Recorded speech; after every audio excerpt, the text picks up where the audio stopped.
कुलभाटा मर चुका नहीं है, ये जीता है और जो इसकी कहानी सुनता है वो इसका हिस्सा बन जाता है।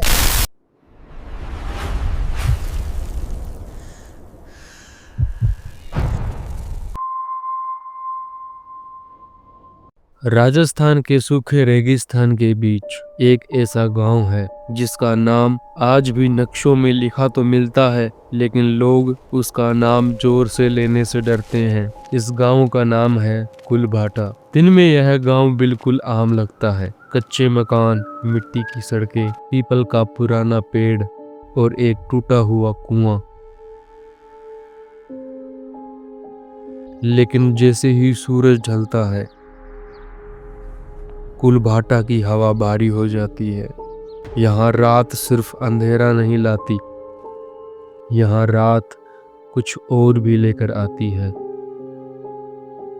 कुलभाटा में रहने वाले लोगों के अपने ही नियम थे। सूरज ढलते ही दरवाजे अपने आप बंद हो जाते। कोई भी आदमी रात में अकेले बाहर नहीं निकलता।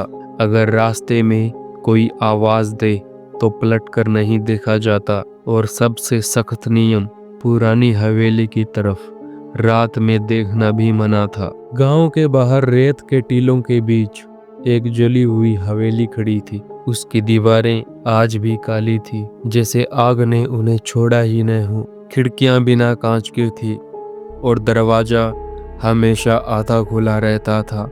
लोग कहते थे कि वह हवेली ठाकुर विक्रम सिंह की थी, जिसने अपने ही हाथों अपने खून को जला दिया था। करीब 30 साल पहले कुलभाटा गांव खुशहाल गांव था। ठाकुर विक्रम सिंह का राज चलता था। उसकी इज्जत पूरे इलाके में थी, लेकिन उसकी एक कमजोरी थी, उसकी बेटी कनिका। कनिका खूबसूरत थी, पढ़ी लिखी थी और इस गांव से बाहर की दुनिया देखना चाहती थी। वह आज़ादी चाहती थी, जो ठाकुर की सोच में गुनाह थी। एक रात कनिका अचानक गायब हो गई। पूरा गांव खोजता रहा, लेकिन ठाकुर विक्रम सिंह ने किसी को ढूंढने नहीं दिया। ठाकुर ने कहा, अब कोई उसे ढूंढने नहीं जाएगा। उस लड़की ने मेरे परिवार की नाक काट दी है। 3 दिन बाद हवेली से आग की लपटें उठी। रात भर चीखें गूंजती रही, एक लड़की और एक आदमी की। पापा, ये क्या करती है? सुबह जब लोग पहुंचे तो हवेली जली पड़ी थी, लेकिन अंदर कोई भी लाश नहीं मिली।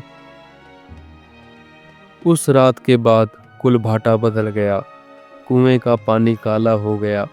रात में हवेली से किसी लड़की की रोने की आवाज आने लगी। जो भी वहां गया वह वापस नहीं लौटा।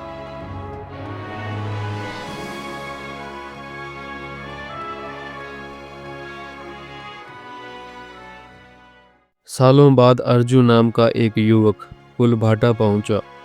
वह डरावनी जगहों पर वीडियो बनाने वाला ब्लॉगर था।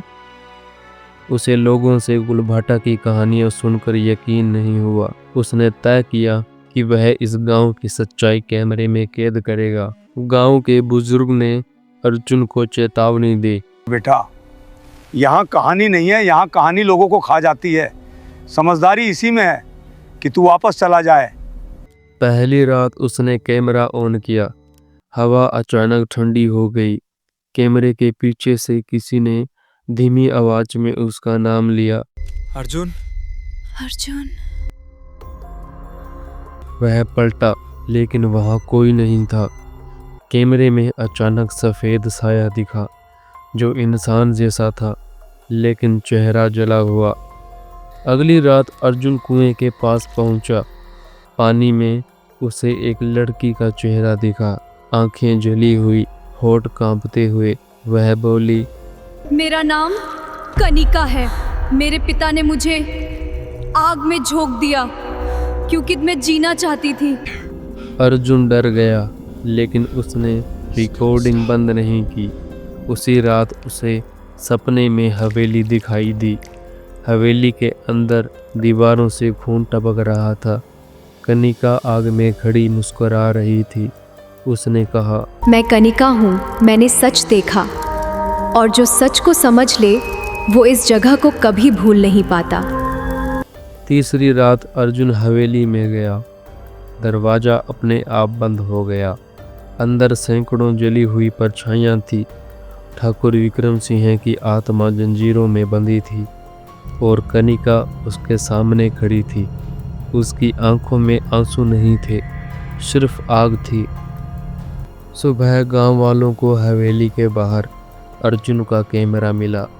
कैमरे की आखिरी रिकॉर्डिंग में अर्जुन कांपती आवाज में बोल रहा था, भाटा मर चुका नहीं है, ये जीता है, और जो इसकी कहानी सुनता है वो इसका हिस्सा बन जाता है।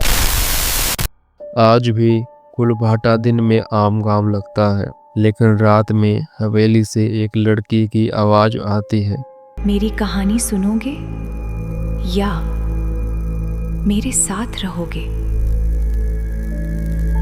कहते हैं अगर यह कहानी सुनते समय आपके कान के पास किसी ने फुसफुसाया तो समझ लेना कनिका ने आपको पहचान लिया है।